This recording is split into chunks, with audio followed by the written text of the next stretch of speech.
Elo a domček z piesku. Bol teplý letný deň a Elo sa tešil na popoludnie v parku. Slnko svietilo, vzduch voňal po kvietkoch a v pieskovisku už čakali vedierka, formičky a lopatky. Na lavičke pod stromom sedela jeho kamarátka Luisa. V rukách držala malú modrú lopatku a mávala na Ela. Elo, poď sem! Dnes postavíme ten najväčší domček z piesku. Aký tu kedy bol? Elo prikyvoval a kričal na Luizu. Jasné! Spravíme ho so záhradou, plotom a komínom, z ktorého bude unikať dym. Obaja sa tak pustili do práce. Lopatkami naberali piesok, nosili vodu v malých vedierkach, aby sa steny dobre lepili. Slnko ich hrialo a vietor im šepkal do uší pesničky o lete. Najskôr išlo všetko skvelo. Luisa tvarovala okrúhle vežičky a Elo vyhladzoval múriky. Obaja sa smiali a tešili, ako ich spoločný domček rastie. Lenže po chvíli... Môj múr je rovnejší ako tvoj. Pozri, ten tvoj sa trošku nakláňa. Elo pyšne spustil na Luizu. Ale moja väža je oveľa vyššia. Pozri, siaha až po tvoju hlavu. Luisa mu kontrolovala hneď z otočky. Smiech pomaly utíchol a nahradilo ho porovnávanie. Každý chcel, aby práve tá jeho časť bola tá najlepšia. A tak Elo začal stavať svoj domček len pre seba. O pár krokov ďalej. A Luisa tiež. 2 malé vežičky, 2 lopatky, 2 malé pevnosti, ktoré rástli vedľa seba, ale nie spolu. Ten môj bude mať 2 veže a tvoj ani jednu, hovoril mrzutý Elo. Tak to uvidíme. Ja postavím 3, hovorila Luisa už urazene a nahnevane. Kopali, nosili, udierali lopatkami po piesku, až sa piesok rozletel do všetkých strán. A keď sa jedna väža naklonila a spadla, Elo zlosťou buchol do svojho múrika. V tom sa zosunula aj druhá stena a jeho domček sa rozpadol. Luisa sa zasmiala, ale len na chvíľu. O chvíľu sa totižto zosunula aj jej väža. A tak sedeli vedľa seba, obaja smutní, s rukami od piesku a očami plnými sklamania. Teraz už nemám žiadny domček, mrmlal si Elo potichu. No a ja tiež nie. A to som sa chcela len zabávať, hovorila Luisa so slzami v očiach. V tom spoza stromu sa ozval známy, tichý, príjemný hlas. Hlas, ktorý znel ako vietor, čo hladí listy.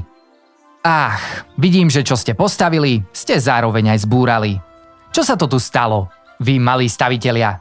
Povedala sova, ktorá priletela sa pozrieť na Ela a Luizu do parku.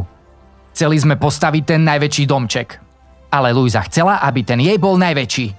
Nie, Elo sa prvý začal chváliť. Sova sa jemne usmiala. Roztiahla svoje krídla a sadla si na konár nad nimi. Vidíte ten piesok pod sebou? Každé jedno zrniečko je veľmi malé. Ale keď sa ich spoja stovky, môžu vytvoriť pevný hrad. A vy dvaja ste ako tie zrniečka. Každý sám ste mali svoj nápad. Ale keď ste sa začali porovnávať, tak ste sa rozdelili. A keď sa veci rozdelia, prestanú držať pokope. Takže preto sa to rozpadlo? Povedal Elo smutne. Áno, Elo, domček z piesku drží len vtedy, keď sa piesok spojí. A priateľstvo tiež. Keď každý stavia len pre seba, múry sa rozpadnú. No keď si pomáhate, vyrastie niečo krajšie, než len domček. Vyrastie radosť a spoločné priateľstvo. Elo a Luisa sa na seba pozreli.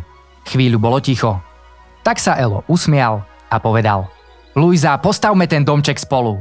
Ty spravíš väžu, ja postavím múr a spojíme ich tunelom. Luisa celá rozžiarená na to odpovedala: Áno, a spravíme aj dvorček pre Lienku, ktorá tu býva. Zobrali lopatky a pustili sa do stavania. Tentoraz sa nesnažili porovnávať, kto bude stavať viac alebo lepšie, ale kto pomôže viac. S každou lopatkou piesku rástol ich úsmev. A ich spoločný domček rástol rýchlejšie, pevnejšie a krajšie, než tie, ktoré stavali sami. Zrazu sa okolo nich zhromaždili aj iné deti. Každý priniesol niečo. Niekto formičku, iný vodu, niekto len ruku, ktorá pomohla. A tak vznikol veľký pieskový hrad. Mal veže, brány, priekopy a v strede malé srdiečko z mušle. Vidíte? Keď sa spojíte, vyrastie niečo, čo samo stojí pevne. To nie je len hrad z piesku, to je hrad priateľstva. A ten nezmije ani dážď, povedala sova spokojne.